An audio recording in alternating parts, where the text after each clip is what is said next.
광주시의회 의원 왕정훈입니다. 2025년 새해를 맞아서 광주 시민들께서는 저마다 새해 목표를 세우고 새로운 마음으로 가정과 일터에서 바쁜 하루를 시작하고 계실 것입니다.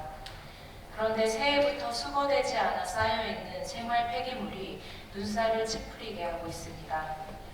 이에 저는 오늘 제대로 작동되지 않는 생활 폐기물 수거 체계 정비 필요성에 대해 말씀드리고자 합니다. 현재 생활 폐기물 수거는 2년 단위로 자원순환과에서 용역 계약을 체결해 이루어지고 있습니다. 광주시를 7개 번역으로 나누어 각 번역별로 입찰을 통해 용역 업체를 선정하고 있으며 번역별로 입찰이 이루어지다 보니 2년마다 업체가 변경되는 번역이 발생하게 됩니다. 물론 지방계약법에 따른 계약 절차를 지킴으로써 발생하는 업체의 변경은 당연히 문제가 되진 않습니다. 다만 문제는 용역계약 업체가 변경됨에 따라 폐기물 수거가 제대로 되지 않는 업무 공백이 매번 발생한다는 점입니다.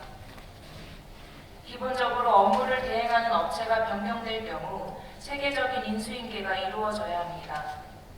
생활 폐기물의 배출일, 배출지 현황, 그리고 폐기물 수거 루트 등의 인수인계가 철저히 이루어져야 시민들이 느끼는 불편함 없이 생활 폐기물 수거 업무 추진이 이루어질 것입니다. 그런데 현재 광주시 상황은 어떻습니까? 생활 폐기물 수거 업체가 변경되는 시점에 폐기물 수거가 제대로 이루어지지 않아 시민들의 불편함이 발생하고 또 이에 따라 각 읍면동의 청소 담당 공무원들에게는 관련 민원이 계속해서 접수되고 있습니다. 제대로 된 업무 인수인계 하나면 일어나지 않을 일들이 계약 시점에마다 반복되고 있는데 광주시에서 제대로 된 해결책을 제시 못해 올해도 똑같은 민원 사항들이 발생하고 있는 상황입니다.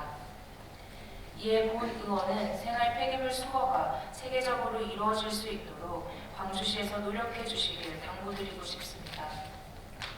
첫 번째, 폐기물 처리 관련 업무 인수인계 체계를 정비해 주시기 바랍니다.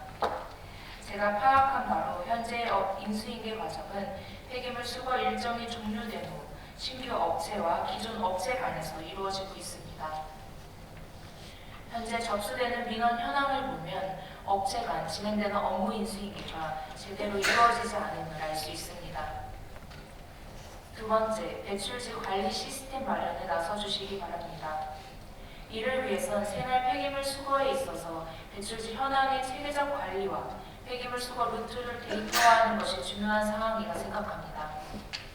배출지 현황의 관리가 정확하고 그에 따른 폐기물 수거 루트가 시스템화되어 관리된다면 수거 업체 변경에 따른 혼란을 크게 줄일 수 있을 것이라 생각합니다. 세 번째, 지난 3건의 계약건을 살펴보아 계약 체결 시점에 대한 문제를 제기할 수밖에 없습니다. 3건의 계약 체결 시점을 말씀드리면 21년 12월 31일, 22년 12월 30일, 24년 12월 31일입니다. 특히 24년 12월 계약 체결 시점을 보면 계약 체결 이후 다음 날인 1월 1일 바로 수거 업무에 나서야 되는 상황이었습니다. 이런 상황에서는 업무 추진이 제대로 이루어지기 어려울 것입니다. 따라서 왜 이렇게 계약이 늦게 이루어지는지, 향후 개선 방안은 있는지에 대한 검토가 필요합니다. 지금까지 폐기물 수거 대행 용역 업체가 변경되는 시점마다 시민들의 불편이 가중되고 이에 대한 민원은 계속해서 제기되어 왔습니다. 담당 부서에서는 내후년 용역 계약이 새롭게 추진되기 전까지 근본적인 대책을 마련해 이러한 시민 불편이 재발하지 않도록 점검에 나서 주시기 바랍니다. 경청해 주셔서 감사합니다. 이상 발언을 마치겠습니다.